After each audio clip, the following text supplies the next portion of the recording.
Good afternoon. Before I present to you our distinguished visitor, I should just say a few words of introduction, because I realize that you're accustomed to seeing my colleague Neil Joke at the front of the stage at these events. My name is Daniel Sargent, and I teach in the history department here, and I'm chairing today's seminar in Neil's absence. Neil ordinarily convenes this seminar, and he regrets that he is unable to be here today. In his absence, it's my great pleasure to be able to introduce one of Neil's former colleagues from the National Security Council, Professor Victor Cha. Professor Cha is a scholar and a public servant of remarkable range and accomplishment. He is a graduate of Columbia University and the University of Oxford, a former fellow of the Olin Institute at Harvard University, a two-time Fulbright scholar, and a former associate of both the Hoover Institute and the Center for International Security and Cooperation at a university somewhere south of San Francisco.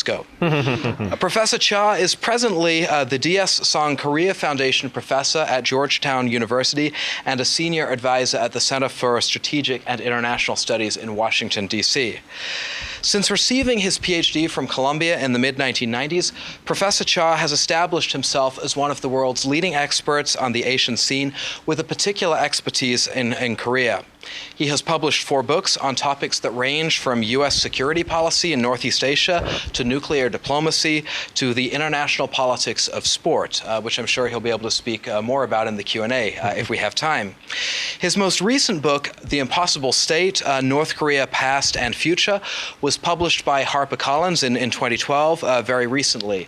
Having read it just this weekend, I can attest that it really is a truly remarkable book.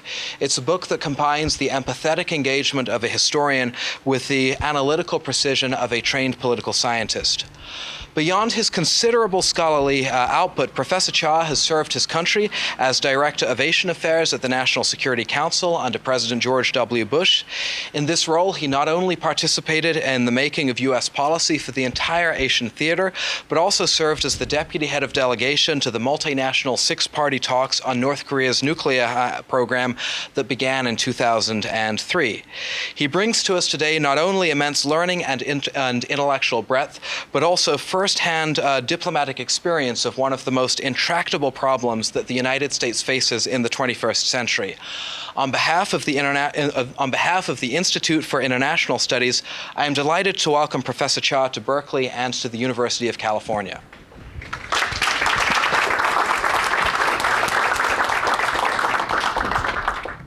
Well, thank you for that very kind introduction. The problem with good introductions like that is that it's all downhill after that.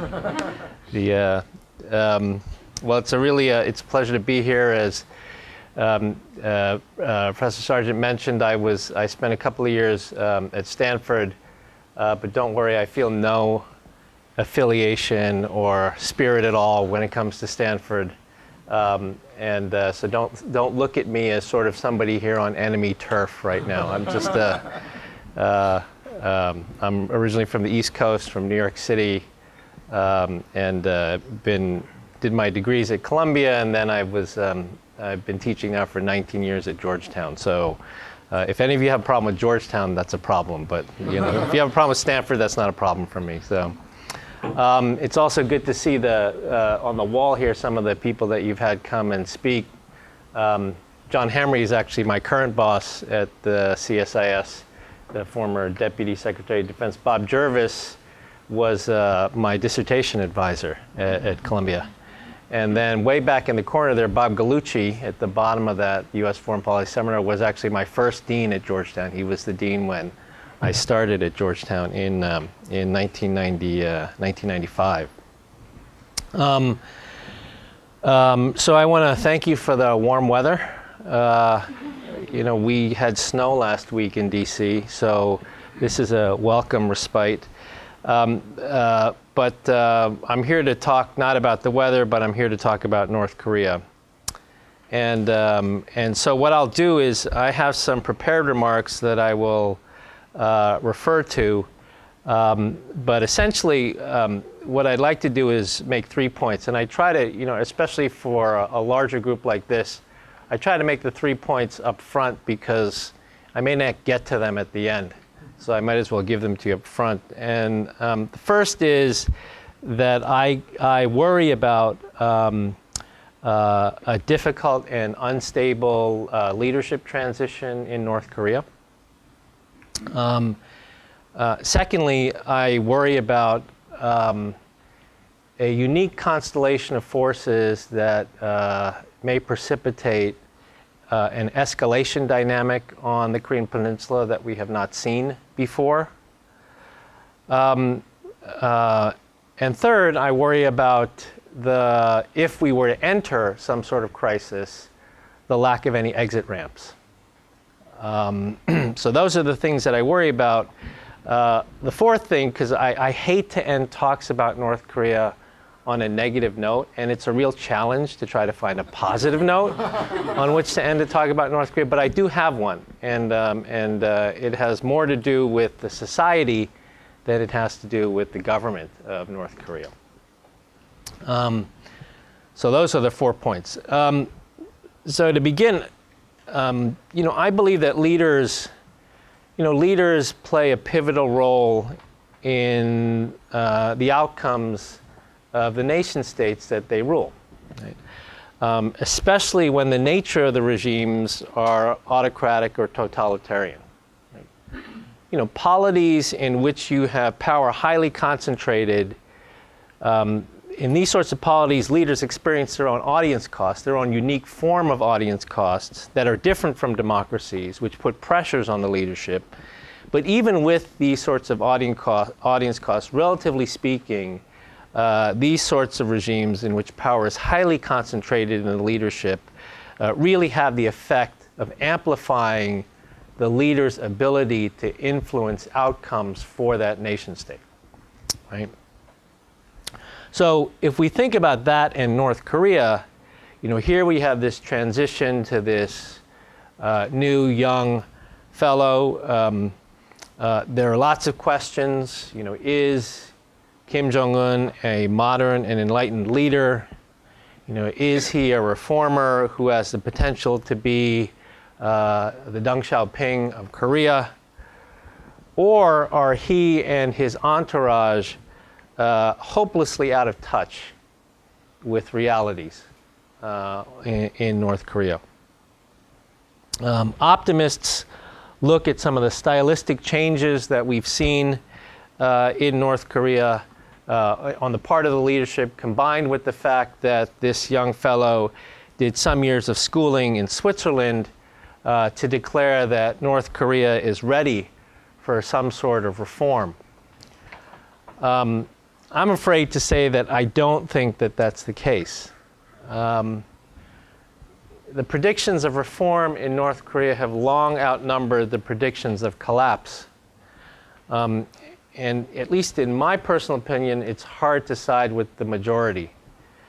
The current system under a young and unproven leader faces some real challenges. And the regime is not going to change because of a recent leadership transition or because of the West's hope that somehow Dennis Rodman can become an agent of reform in North Korea. It could, on the contrary, crack the regime because North Korea, as it always has done, must do things its own way.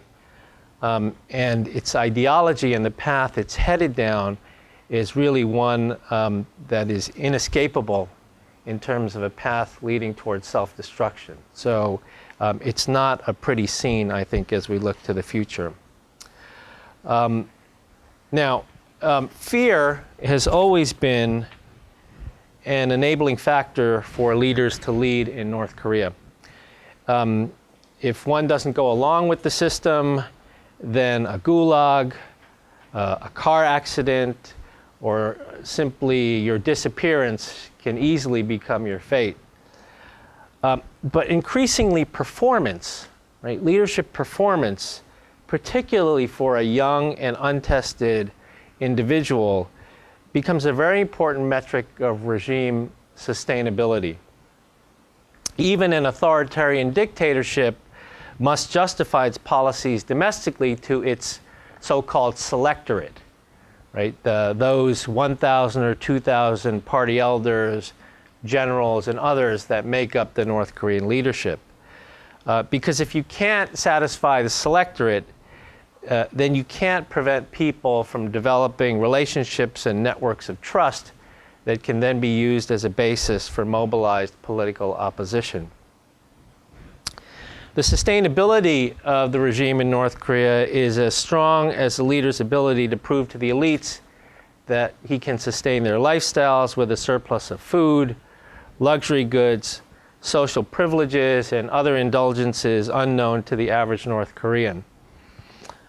Should it seem that he's losing his grip and unable to attract the funds necessary to support these lifestyles, it's very possible that these leaders could find a better deal from a rival leader and drop the current North Korean leader. To me, when we look at what's happened in North Korea over the past year and a half or so, there are many things that we can be disappointed about. More nuclear tests, more missile tests, the firing of 500 artillery shells just last week. But in a sense, these are things that we all kind of expect from the North Korean regime. To me, the most disappointing aspect of the past year and a half or so of the rule there is that in that time, there hasn't really been a single piece of credible evidence of economic reform. Right? I mean, you can expect the leadership to do the sort of belligerent things that it does, but there's in the time that we've had this new leadership, there hasn't been a single sign of a real effort at economic reform, and to me, that's the most disappointing thing that we've seen so far. For personality cult leaderships like that in North Korea, the official narrative is extremely important, right? It's of utmost importance. It legitimates the authority of the state and presumes the absolute obedience of the people. Unlike his grandfather, Kim Il-sung, Kim Jong-un does not have the revolutionary credentials as a guerrilla fighter against the Japanese. On the contrary, without a day of military service, this young man was made a 4-star general and given party titles that foisted him to the top of the power structure in North Korea at the age of 28. Even for North Koreans who expect their leaders to start very young, they have to start young if they're going to rule for 40 years. You have to start them fairly young. Kim Il-sung, the first leader of North Korea, started ruling the country when he was 36 years old. But even by those standards, this is a bit of a stretch, right? A bit of a stretch.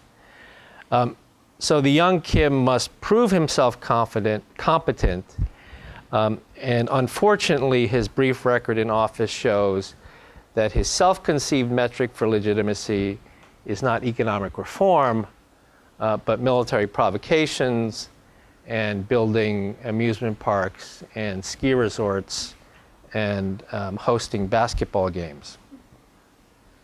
So the concern is that while North Korea shows little sign of changing its ways, the strategic context in which it is operating has changed.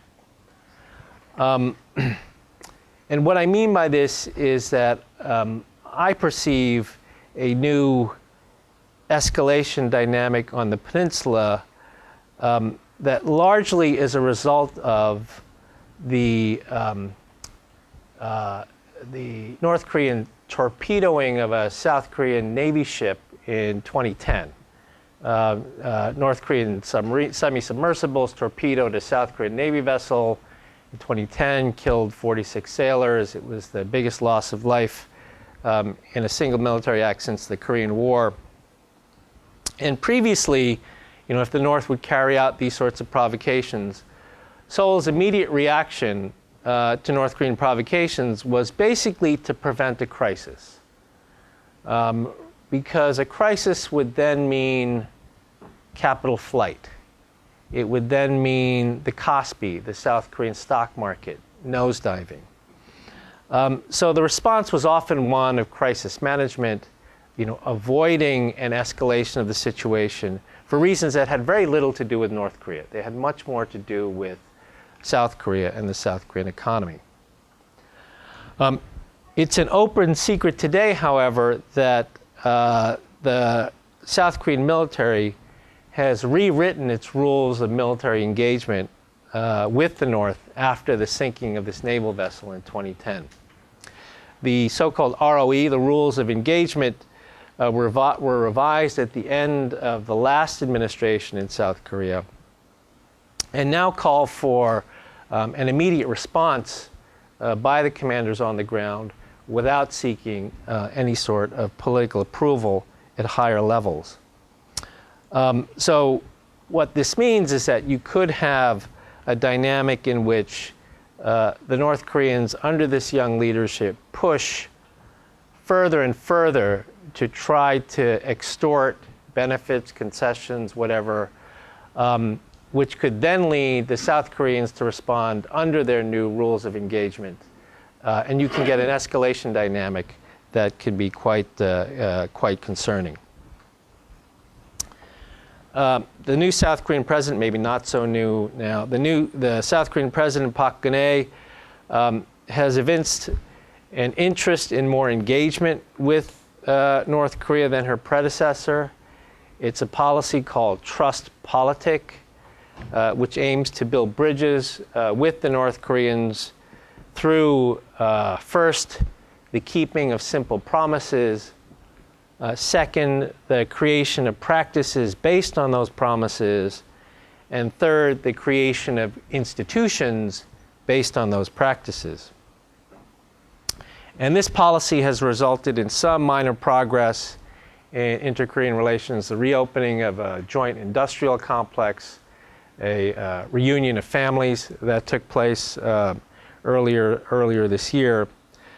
But one should be under no illusion that if the North carries out another provocation, and one in particular that leads to the loss of life, whether it's South Korean military or South Korean civilian loss of life, this current South Korean president is going to respond.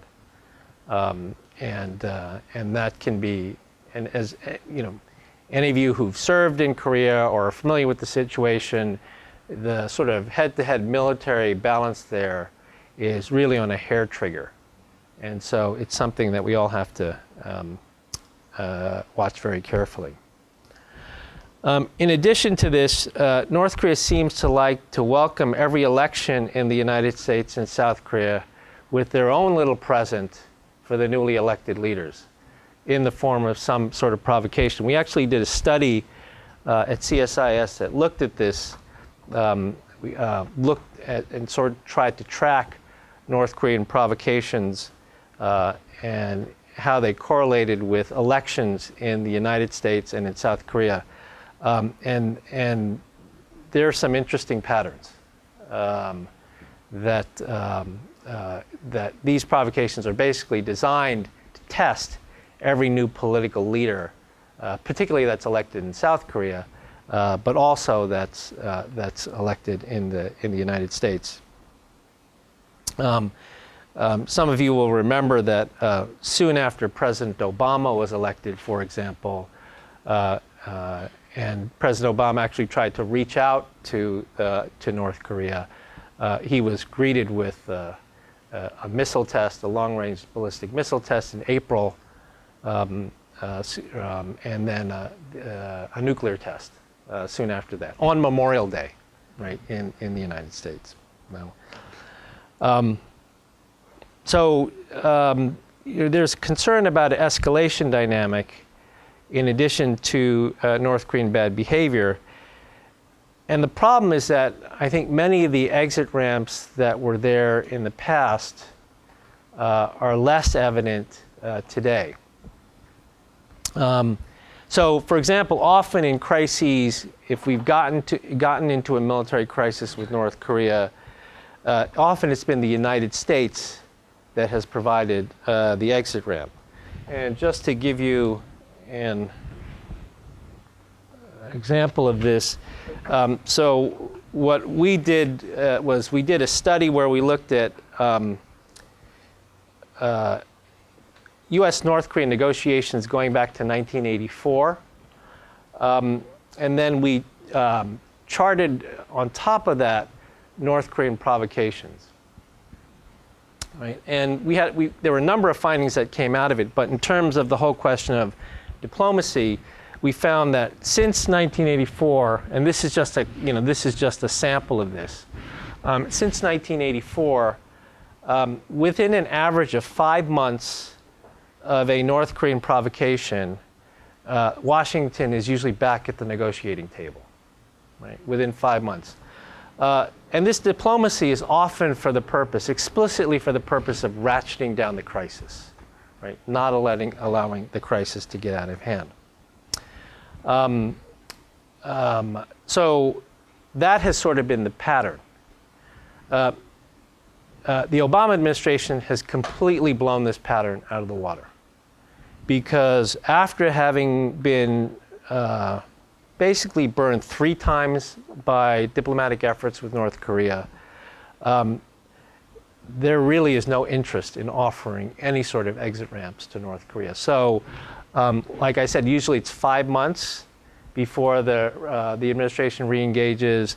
North Korea has done a series of provocations, and the administration has completely stayed away. Right? So the traditional exit ramp that we've often seen to get us out of these crises is not there, right? At least it's not there currently.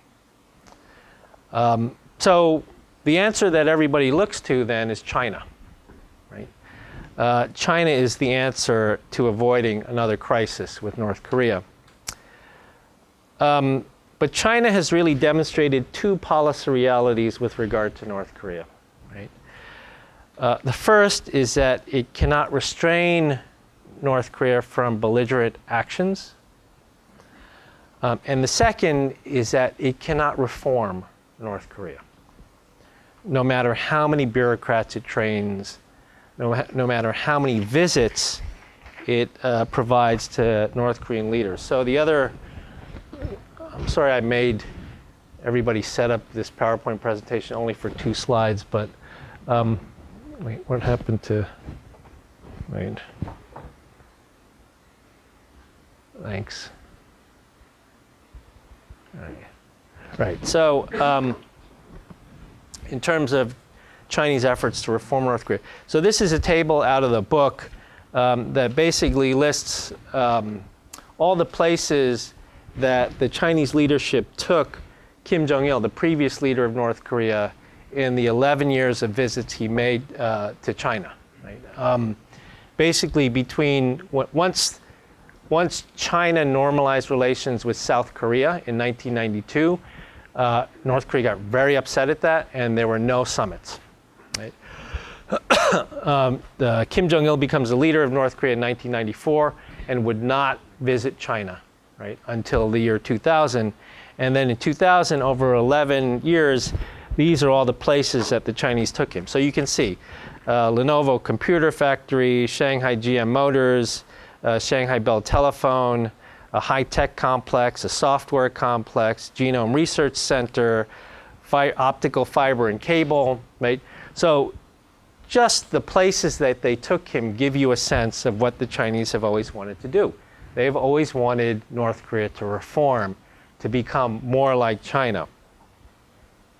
The problem is this strategy has not worked. Right? China's policies today, I think, represent a combination of tactics, strategy, and coping mechanisms. The long-term strategy, right, based on this table, the long-term strategy is clear, and that is to try to institute top-down economic reform in North Korea. This strategy has not succeeded. And the failure of this long-term strategy has compelled China to employ short-term tactics with North Korea. And these short-term tactics largely entail One, either trying to bribe North Korea not to carry out, or to try to bribe North Korea to come back to the six-party talks, right? Or two, try to restrain them from doing missile and nuclear tests, right? And have the Chinese been successful in this? No, they haven't been successful in this. So neither of these two policy extremes seem to be working, which is why China, I think, is now really since about 2008, 2009, adopting sort of a medium-term coping mechanism, which is essentially to engage with North Korea economically, but solely for the benefit of Chinese economic interests. So since 2008 or 2009, and I could not find the table to show you this, but since 2008, 2009, China has been investing heavily in extractive industries in North Korea. Right? The northern part of the Korean peninsula is rich in mineral resources, coal, iron ore, nickel, even some rare earth materials. And the Chinese have just been cutting a bunch of business deals to basically extract all those resources from the northern portion of the Korean peninsula, largely for the business of their two inland provinces in that area, Liaoning and Jilin province. Right? So despite all of the sanctions on North Korea today, despite the fact that at a political level, the Chinese have been a little bit cool to this new North Korean leadership, if you look at Chinese-North Korean trade, right, on a steady incline, right, on a steady incline. And again, this is not, I think, China's long-term strategy. It's not its short-term tactic. It's just a medium-term coping mechanism because neither the long-term strategy is working, nor is the short-term tactics.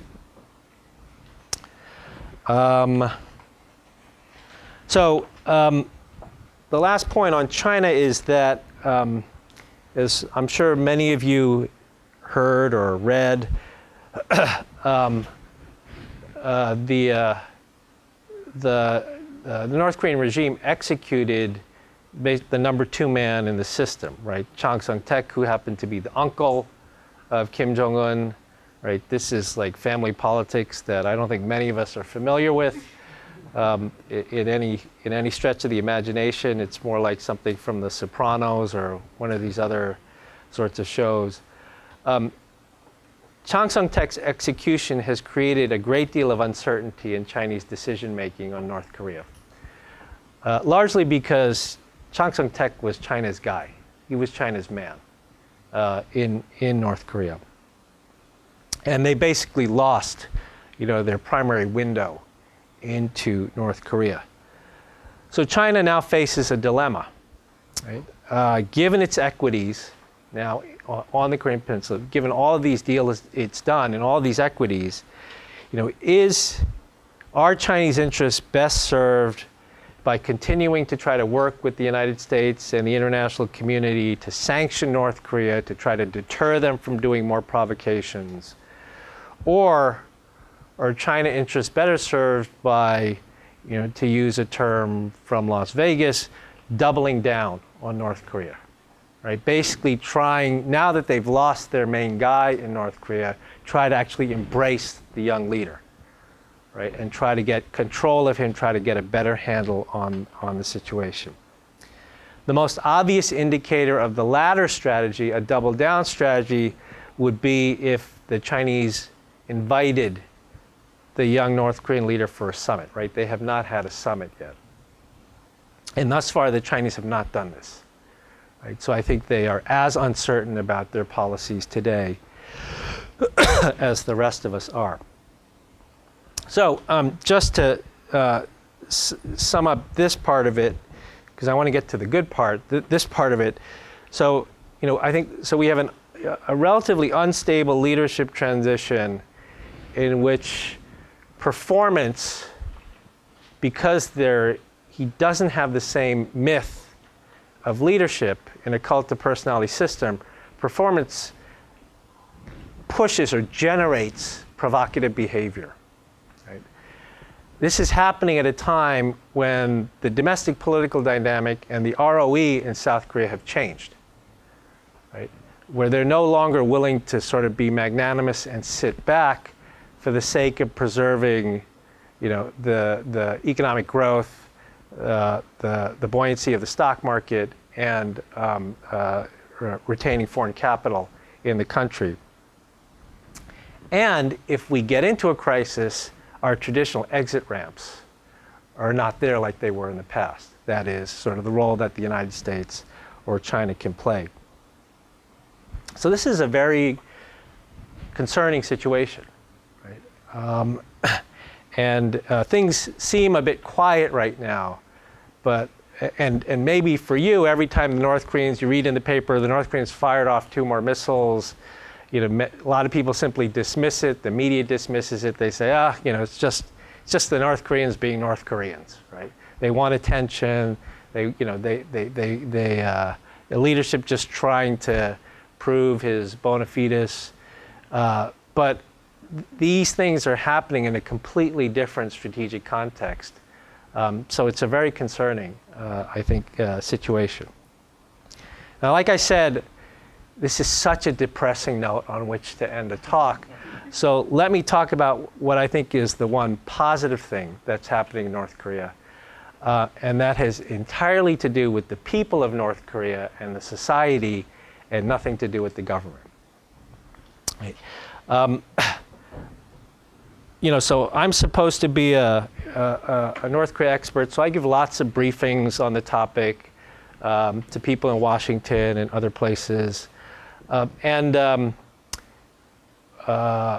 I give these briefings, people are not really, or they know, or they're not interested in how many kilograms of plutonium the North Koreans have, or how many weapons they can make, or how far along their ballistic missile program is.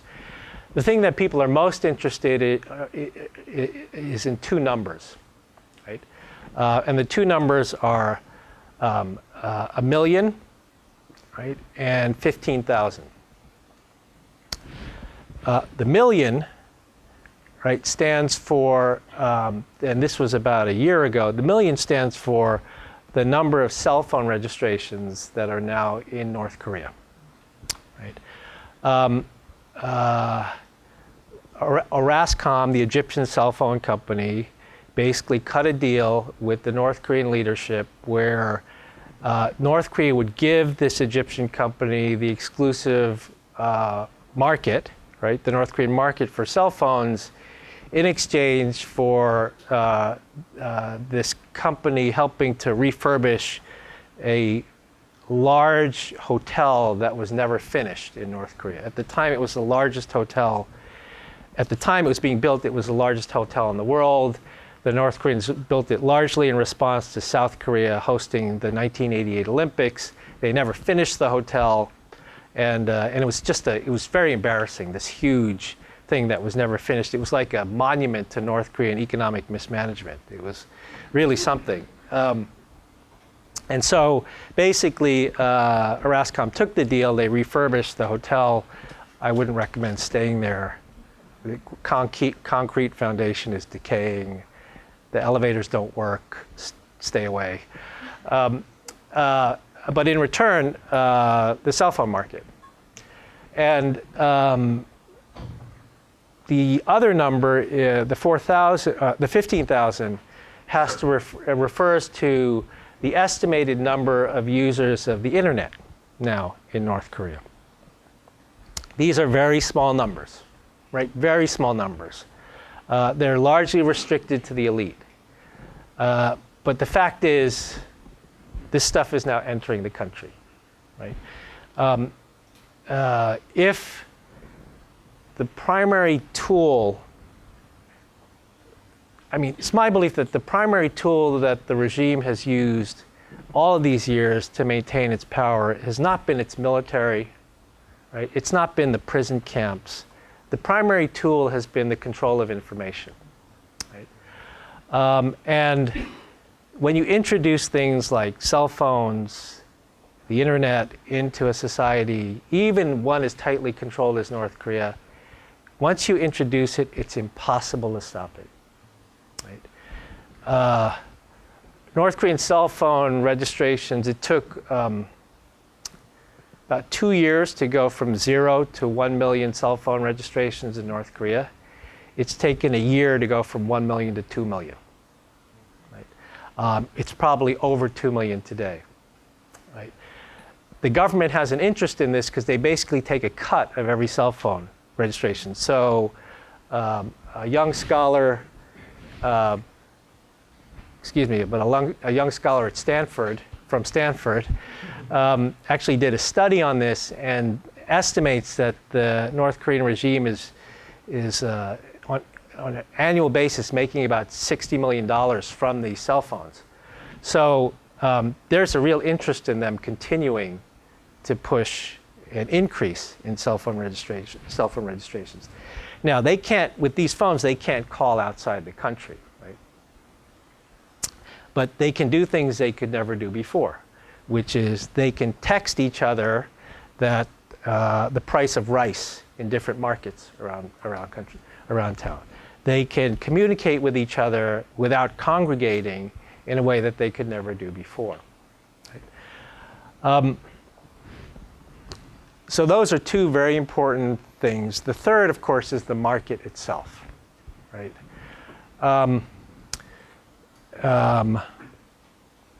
There are markets in North Korea. There's a market mentality in North Korea. The markets largely grew out of the famine.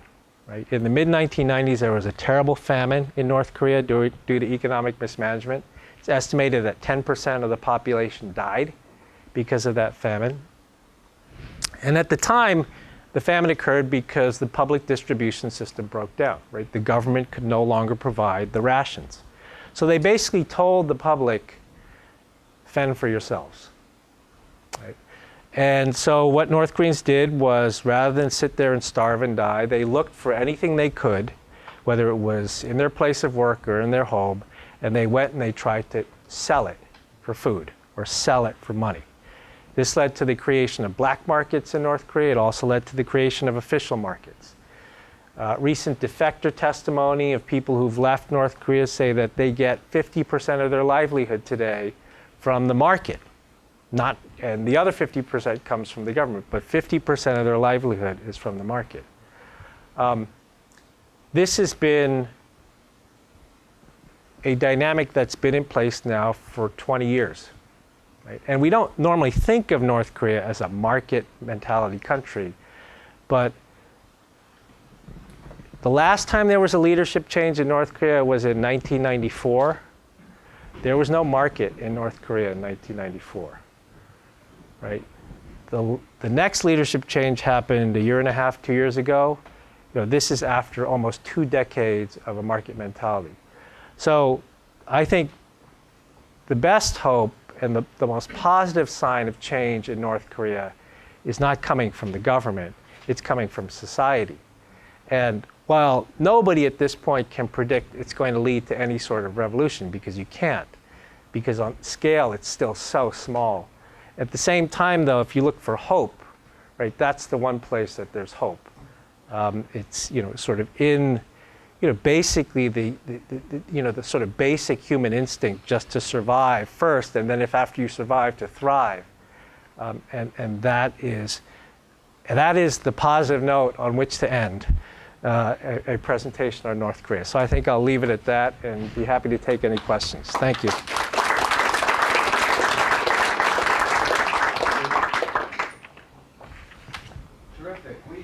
About 45 minutes for questions, at the end of which we will have a wine and cheese reception. What I would like to ask you to do as I invite your questions is to introduce yourselves, and I'll try to make sure that the microphone works its way around the room so that everybody has an opportunity to ask a question. But I wonder if I could exercise a prerogative as chair and ask a first question. As I would like to invite you to talk a little more about the predicament of human rights in North Korea. This is a subject which you pay quite a lot of attention in your book, and I thought that the treatment in the book was extremely effective. And I wonder if you could just tell us a little today, including for some of the students who may not know so much about the predicament of human rights in North Korea, just what the situation is and what, if anything, you think that the large international community and the United States in particular can do to try to be helpful to North Korean people facing such an unenviable predicament. Yeah. Well, I mean, in a word, it's a terrible situation. As far as we know, hundreds of thousands still in Stalin-esque type gulags, prison camps. It's just a terrible situation. I guess how or where does change come from when we think about this? And I think there are two things. The first is that North Korean human rights abuses have largely been statistics because there are no names or faces or cases associated with North Korean human rights. One of the really terrible practices that we have seen and that the UNHCR and others have complained about are North Koreans who try to leave through China. And they get swept up and brought back and sent back. They're basically illegal immigrants, migrants into China, and the Chinese sweep them up and send them back into North Korea. And of course, they don't suffer. I mean, they don't face a very good reception when they get sent back for deserting the country. But I'm told that when the Chinese send them back in buses, they do it at night with all the curtains drawn, because that's the way they and the North Koreans would like to keep the problem. Nameless and faceless. If it's nameless and faceless, it's just a statistic, right? And it doesn't generate the sort of response from the international community that advocates of rectifying human rights abuses in North Korea would like to see. The second, so that's one of the things, is sort of personifying the North Korean human rights. I'm not advocating, but I'm saying, as an analyst, that's one of the ways to deal with this, is to sort of, there has to be some personification of the issue here. Cases. I think the one that people are most familiar with, or there may be two, is Kang Chul-hwan, who wrote a book, Aquariums of Pyongyang, which became a very famous book. And then the other is the one that the Washington Post reporter did more recently, Blaine Harden, of Escape from Camp. Anybody read the book? No? Camp 14? 24? Or no? Again, a story about somebody who left North Korea. The other is sort of a greater awareness in the international community. And so I think there have actually been two things that recently that have contributed to a greater awareness. The first, ironically, is Dennis Rodman, because his trips to North Korea created the sort of media swirl where everybody attacked him for saying, how can you go there because of all the horrible human rights abuses in North Korea.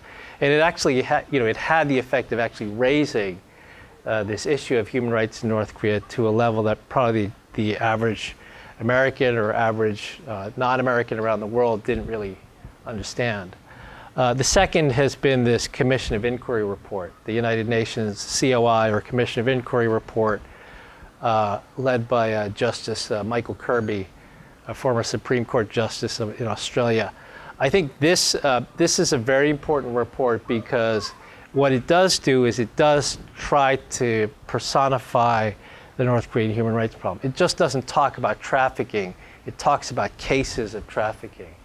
It just doesn't talk about people who have been sent back from China to North Korea, but actually tries to name these sorts of cases. And again, I think that's very important, not only for increasing international awareness, but also for us to understand the North Korean human rights problem like we understand other human rights problems.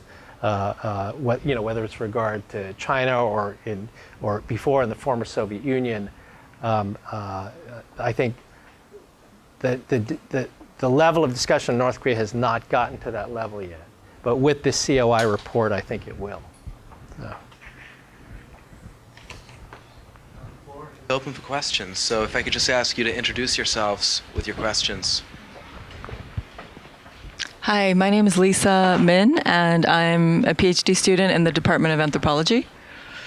Thank you for the talk. Sure. I just wanted to go back to a moment in your talk where you mentioned Kim Jong-un and the building of ski slopes and amusement parks. And of course, there were chuckles in response to that. And I'm wondering, perhaps I wonder if it might be worth taking the building of these leisure spaces seriously and what that might mean. Especially in a quote-unquote totalitarian country. Why would a totalitarian leader build spaces of leisure? So that's the first part of my question. And the second part of my question has to do with the growing tourism industry. So these are Western tour companies that take people mostly from Europe and some from the US on tours to visit various parts of the country. And I guess I'm wondering, can we think about this as a form of engagement, or how can we understand this phenomenon? Sure. So first on the so-called spaces of leisure, I mean the sort of projects that he has associated himself with have been these, have been sort of an amusement park, this building of a ski resort, and then also the production of some Disney-like musicals with pirated Disney characters. I guess one way to look at it is that that's an effort to show a different side of the North Korean leadership and to try to, stylistically, he's quite different from his father or from his grandfather in that sense. But I think when we talk about the ski resort or any of these other things, these are not spaces, these are not manifestations of a change in the overall policy, in the overall economic policy, or this is not for the masses, in short. These are projects that, well, no one knows exactly why they're developed. My personal theory is he's building a ski resort because South Korea is hosting the Winter Olympics in Pyeongchang in 2018. 2018, is that right? I think that's why he built the ski resort. And you know, the elites in North Korea certainly may be able to use it. And I guess they get to employ a few people, you know, to run the ski lifts and the hot chocolate stand and things. But these things and the tourism projects, whether it's the Kumgang Mountain Project or it's these groups that are going into North Korea, these are largely for the benefit of the tourists, and the hard currency benefits the regime, but we don't see the sort of spillover effect on society more broadly because the regime tries very hard to not allow that sort of contact. So if we look at, you know, the Kaesong Industrial Complex, that is the major North-South Korean joint industrial complex created during the Sunshine Policy days. Very important project, you know, tens of thousands of North Korean workers work in there with South Korean managers. But I don't know if any of you have been to Kaesong, but it is literally fenced off from the rest of North Korea. It is sort of an island of capitalism that largely provides hard currency for the regime, and it certainly benefits the workers at Kaesong. But it's deliberately meant to be kept away from the rest of the population. Most of the workers, the North Korean workers in Kaesong are young women. They do not want to have young men, and they don't want particularly a large number of young men altogether. So, that gives you a sense of the precautions that they create to try to limit the influence of these outside forces on the regime. So. I think you were next. TJ Pempel in the Political Science Department. I want to press you on the question of the leadership. And the story you tell is, of course, true. Young man, no revolutionary credentials, doesn't have the same immediate claim to legitimacy. But on the other hand, doesn't the assassination of Jang Sun-taek provide him with a weapon of fear vis-a-vis the rest of the elite that presumably would lead to a more consolidated position? I guess what I'm really pressing you for is, do you see any cracks in the regime at the top based around pro or anti-Jong-un supporters, or in fact, is it your read at this point that he is in fact reasonably in control of the regime and pushing it in his direction? Well, it's a good question, TJ. The first thing that one has to say is we all don't know, right? We don't know. We're all guessing when it comes to stuff like this. I can certainly give you my own interpretation of Chang's execution, which is, it's not an isolated incident. If we actually look at the purging and removal quietly of a lot of key people in the transition from Kim Jong-il to Kim Jong-un, the most important military general was taken out in July of 2012. In fact, all of the generals that surrounded Kim Jong-un at the funeral of Kim Jong-il are all gone, except for one. We don't know what happened to them.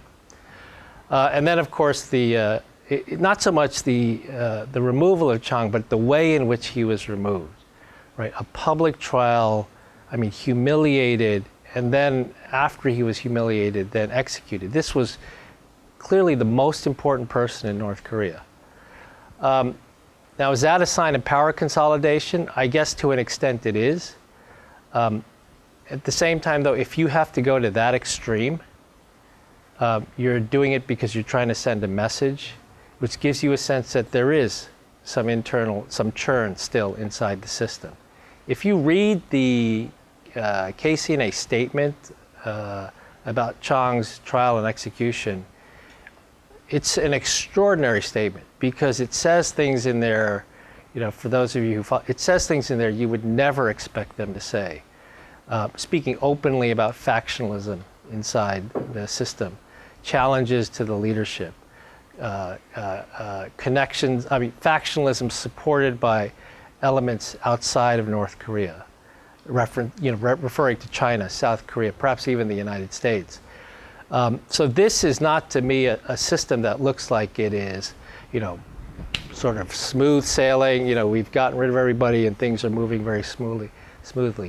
The fact that they had to do what they did to Uncle Chang in the fashion which they did is, to me, a sign that there's a lot more going on inside than we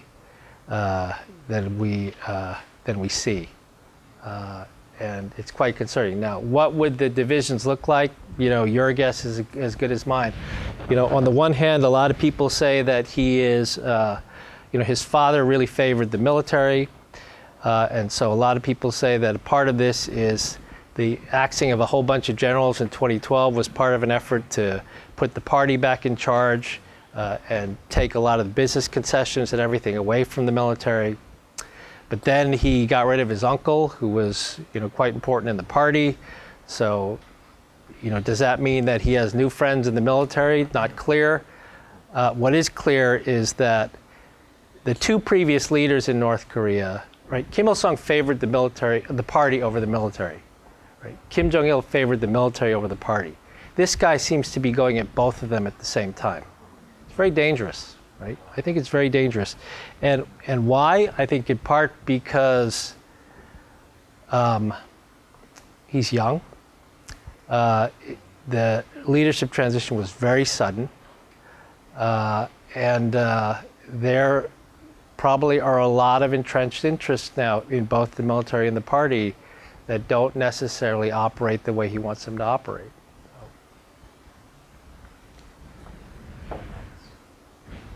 Hi, my name's Ishri Mohan. I'm a political science. I don't think this is working, but I'm a political science senior and okay. Yeah. And I'm probably actually going to Georgetown Law this fall. Good for you. So I had two questions. The first was about North Korean goals.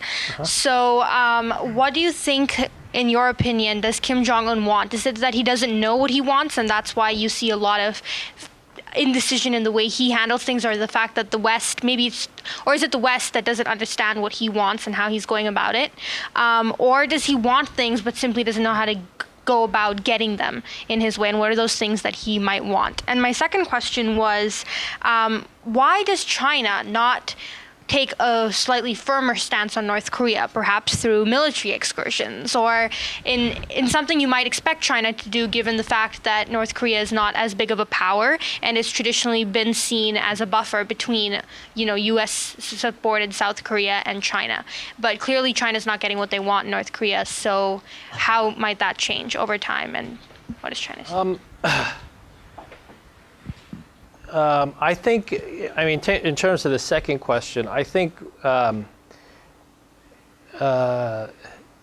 Xi Jinping's attitudes towards North Korea, I think, are very different from Hu Jintao.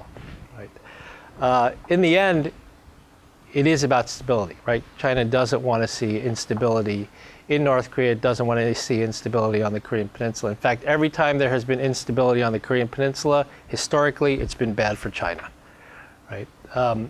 And so I think that is sort of the core goal. I think it's pretty clear that Xi Jinping is less interested in pursuing the sort of old so-called lips and teeth relationship with North Korea as sort of traditionally has been the case between these two countries. At the same time, though, the thing is you can't push too hard. Right? Because if you push too hard, it could collapse or it could lash out. And so I think that's the balance always for China. I think it becomes even a harder calculation for them when there is no other source of sustenance for North Korea except China. Right? So in that sense, they have even greater influence than they did before. And precisely for that reason, they're even more timid about using it. And so I think that's why they don't push that hard. Now, this doesn't mean China's sort of sitting on its hands and doing nothing. As I said, they have a very clear economic strategy now for North Korea. And it's working. For them, it's working. And at the same time, they're actually creating more stability in the regime because recent visitors who've gone to North Korea, they say, the shelves are stocked, right? There's a lot more activity. There are a lot more cars in the road. This is all because of Chinese money, right? This is all Chinese money. But at the same time, that it's not like the North Koreans and the Chinese like each other, right? I mean, China can't stand the fact that North Korea does provocations. Every time the North Koreans do something bad, everybody blames China, right? Every time the North Koreans do something bad, everybody goes to China and say, "Why don't you do something about this?" And so the Chinese hate it. They make China look bad every time they do this. At the same time, though, they can't have North Korea collapse, right? So, they don't like North Korea, but they're the only North Korea they got, right? And it's the same thing for the North Koreans. I mean, the North Koreans, the Chinese treat the North Koreans like a poor province. They dictate the terms of all these contracts, to take out all these minerals. They dictate the price. I doubt they follow any safety regulations. It's the only way the North Koreans can get access to their own coal Is it because they need the Chinese to excavate it for them? But it's like, if they said no to the Chinese, who else is going to deal with North Korea? Nobody, right? So the North Koreans can't stand the Chinese, but they're the only Chinese they got. So it's a mutual hostage relationship in that sense. And that's why neither can push or pull very hard. So. We're going to have one more question on this side, and then we'll go over to the other side. And I think you were first, and we'll come back once we finish with that side. My name is Ted Raphael. I'm a retired political scientist and enjoyed competing in my Washington career with CSIS on many research projects. I have a two-part question. One's a premise for the main question.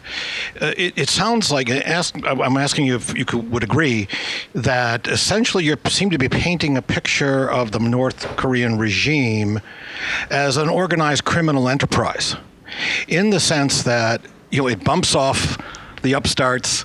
Its sustainability is based on being able to pay off the elites who keep control of the masses. Would you agree with that kind of characterization of how they operate? Yeah, it is quite interesting. I was actually talking to a Ph.D. student of mine about this whole question of how to understand North Korea, how to understand the leadership, and she was looking for all these different leadership theories to understand it. And I said, it actually might be. You actually might want to look up literature on organized crime and how the mafia operates and things. That might actually be a better template for understanding the politics of this. If that's true, then why do they see, it appears that the picture you're also painting is that it's having economic reform, which is what you started with, and you have a very pessimistic view of that. Why do they seem to perceive economic reform and sustainability of the regime as mutually exclusive? Yeah. Why don't they look to China as a model for how you can have an explosive economy and still maintain regime control? Yeah. Why isn't that the ideal model for them? What's going on?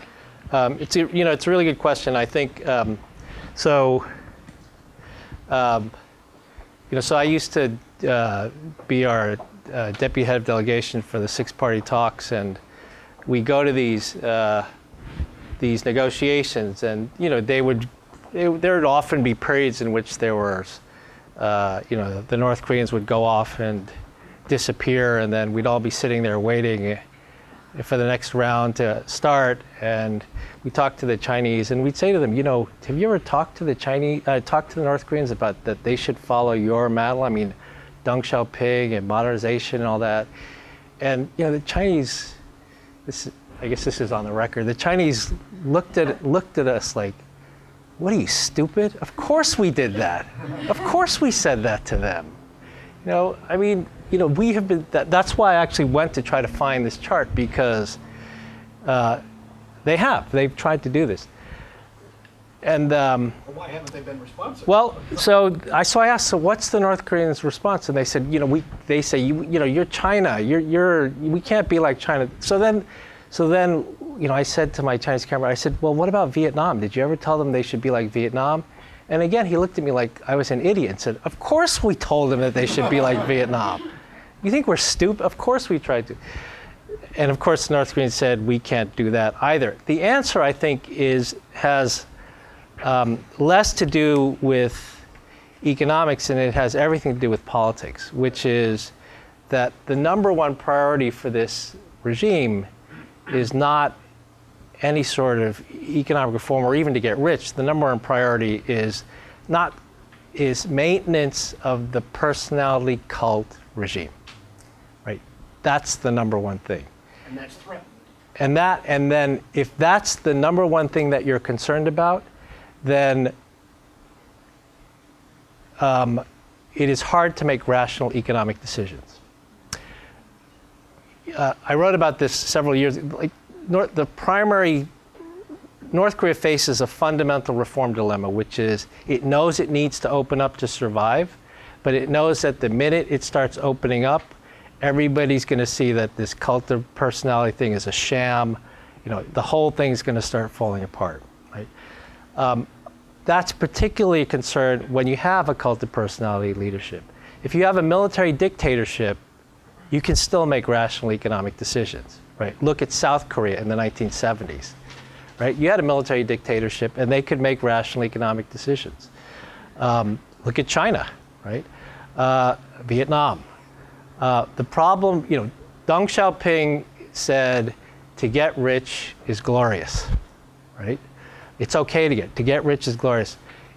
In North Korea, under this personality cult leadership, maintaining control is still more important than getting rich. And maintaining control is largely because of this personality cult. Yeah. Oh. Harry Chrysler at Institute of International Studies. Yes. My question is this: would you compare the intelligence services and tell us which you think does a better job, South Korean, China, the U.S.? What are the means by which you learn about what's going on, and who will be, when something big happens in the future, who's going to be the one of those three who will be best at anticipating what has happened?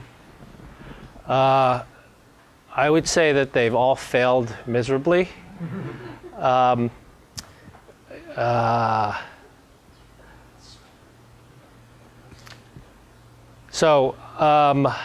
think for a long time, the South Koreans had very good intelligence on North Korea. They had a lot of human intelligence on North Korea. That has kind of disappeared. I think it disappeared with the Sunshine Policy, this period, this decade of unconditional engagement that the South Korean regimes tried with North Korea. There's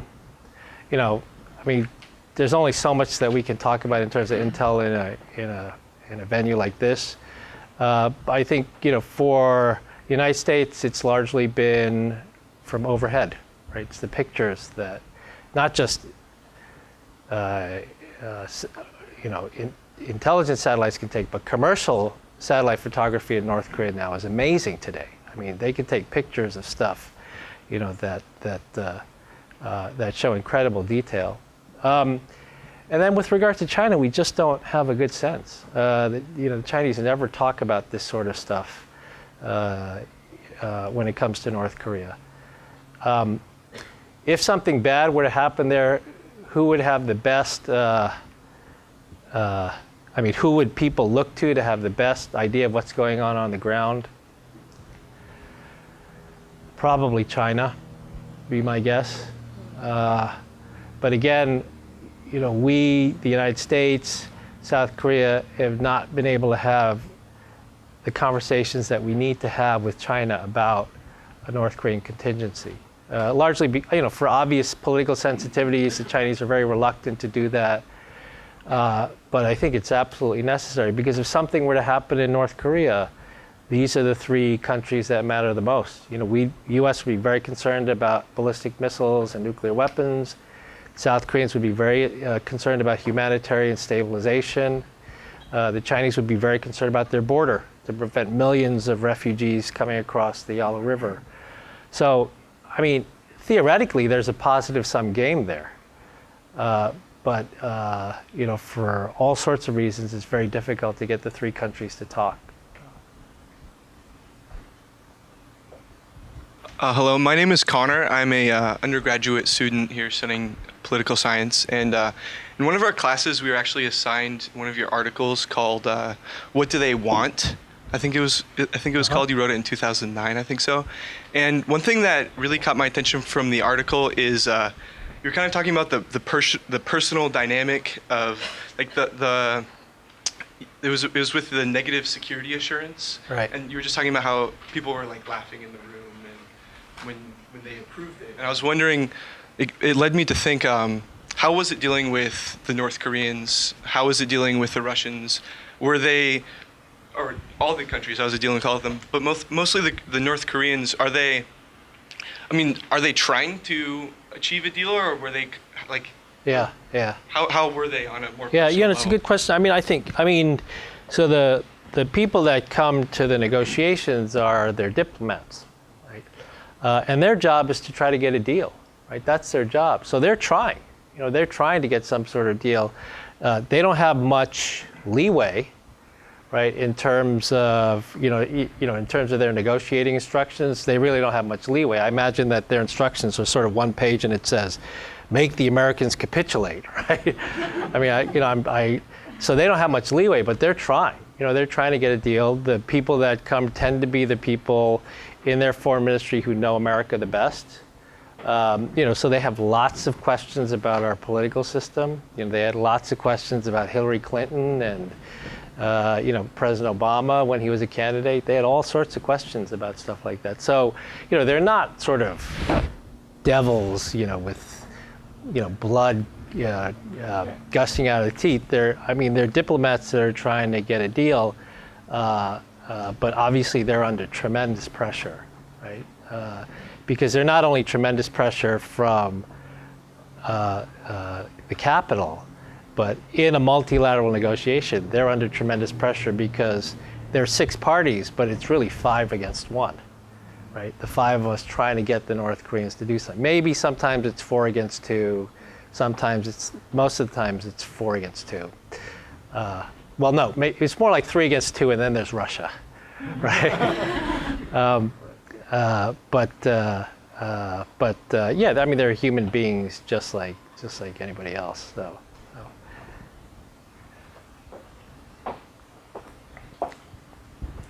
Coffee from the Office for History and Science and Technology.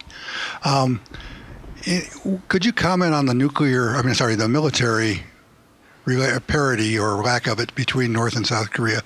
If this does escalate into a war, either a short-term war or a longer-term one, what is likely to happen, conventionally only? Yeah. And secondly, what settlement, if North Korea collapses, would China be likely, do you believe, to accept a unified Korea with some relationship like a demilitarized former North Korea? Yeah. What's China's end game if it collapses? Yeah. On the military balance, so the North Koreans clearly have a larger military. They have a 1.2 million man army, but it's terribly undertrained. It's terribly under resourced. Its equipment is very old. It's sort of Soviet era, early Cold War Soviet era stuff. So people are like, what's the problem? The problem, as you know well, is that even though the quality of what the North Koreans have may not be very good, they don't have to go very far. Right. The distance between Seoul and the DMZ, I guess, is like, what would be the equivalent here? Stanford to Berkeley, maybe? It's not that far. In addition, they have hundreds of thousands of artillery tubes that are within 3-minute warning time of Seoul. So the concern, I think, for the United States military and for the South Koreans is not that the North Koreans are going to come rolling across the 38th parallel like they did in 1950, because they probably wouldn't get very far.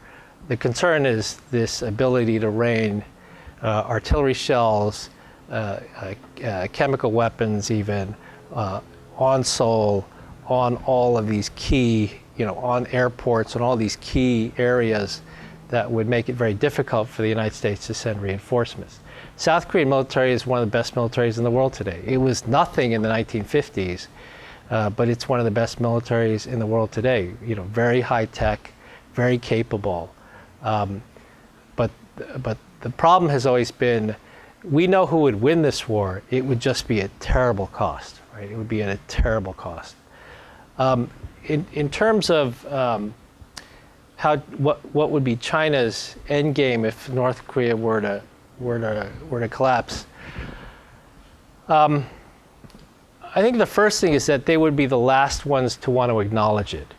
They would be the last ones to want to call for any sort of international intervention or South Korean intervention in the situation. They would want to keep, under the principle of sovereignty, would want to keep everybody out of North Korea for as long as possible. If it were to eventually collapse, would they accept, a unified Korean peninsula?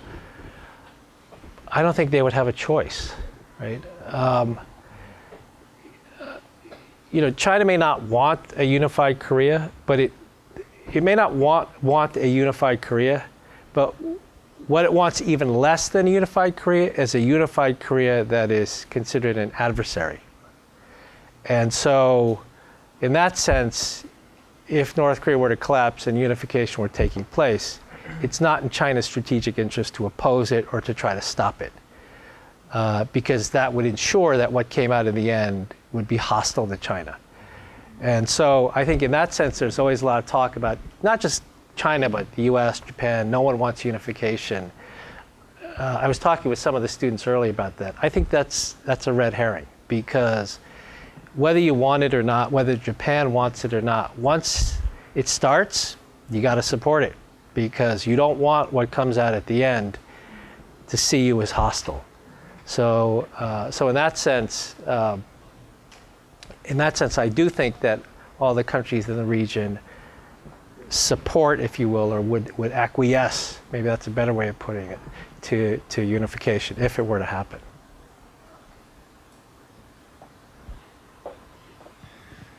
Malcolm Singer, retired high school teacher. Given the new rules of engagement that you speak of South Korea taking on, in the case of a new North Korean military provocation, what do you speculate as to the options that South Korea has that would not escalate into a too big a war? Yeah, it's a good question. I think, so one of the options was what the South Koreans did last week, right? So the U.S. and the ROK are in the midst of annual military exercises. They end, I think, next week. And in the middle of these exercises, North Korea fired 500 artillery shells. They didn't fire them at the exercises, but they fired them into South Korean territorial waters. And so the South Korean response in this case was to fire 300 artillery shells back into North Korean territorial waters. Now, I think you can control that escalation dynamic as long as nobody gets hurt, right? And so my concern is that, often these things start not because of intentional action, but because of miscalculation. And so my concern is that, they will do something like this, and then they will kill somebody, South Korean civilians or South Korean military leaders.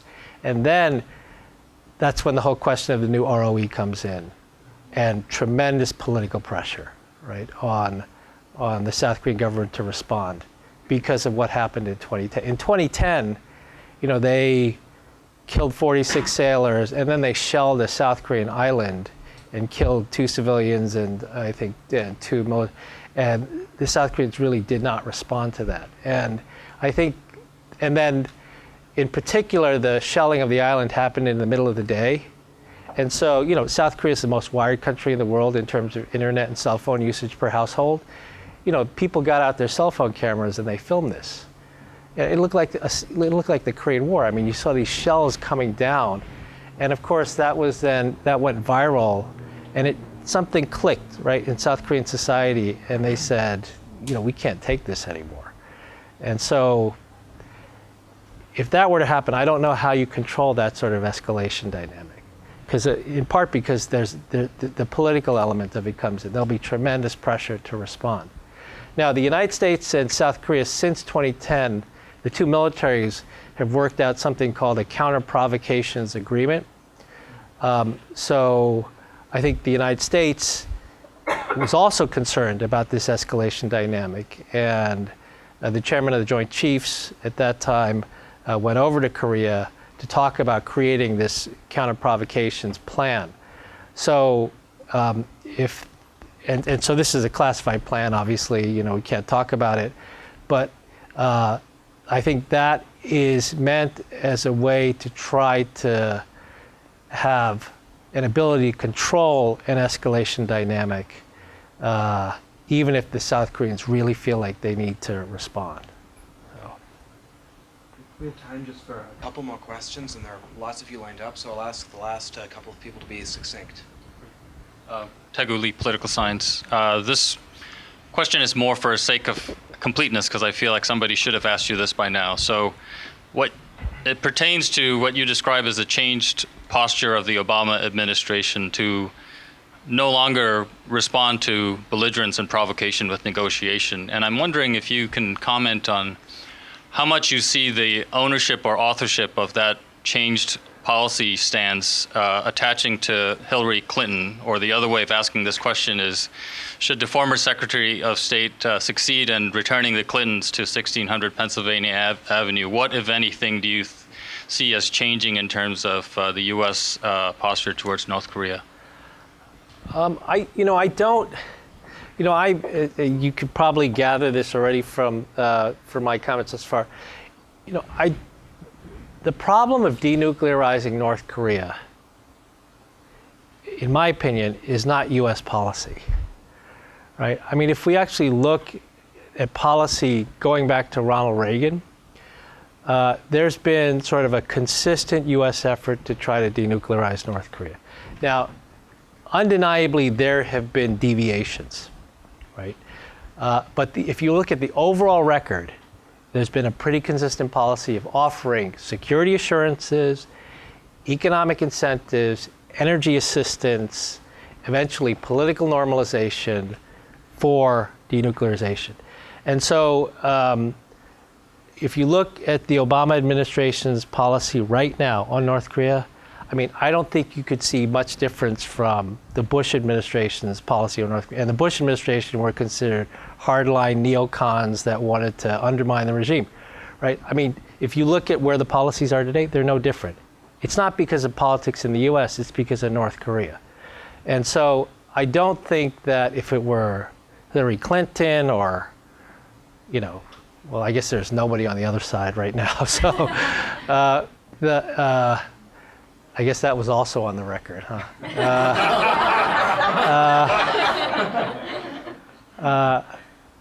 Or there's lots of potential people on the other side.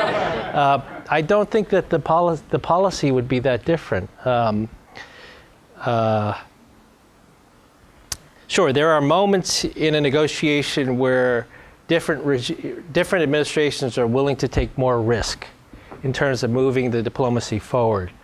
But given where we are today, from a standing start, I really don't see a Democrat or Republican, Hillary Clinton or whoever doing things differently. So. We have one last question over here. We have somebody who's waited very patiently. Thank you. My name is Ha-young Lee, and I'm an exchange student from South Korea studying political science here now. Regarding the deal, the former South Korea President Lee Myung-bak suggested a grand bargain where every party puts every issue related with North Korea, such as human rights abuse or family union or abduction problem, as well as a nuclear project. Which way do you think more effective to solve North Korea nuclear weapon project, to focus on single issue or to have a grand bargain like he suggested?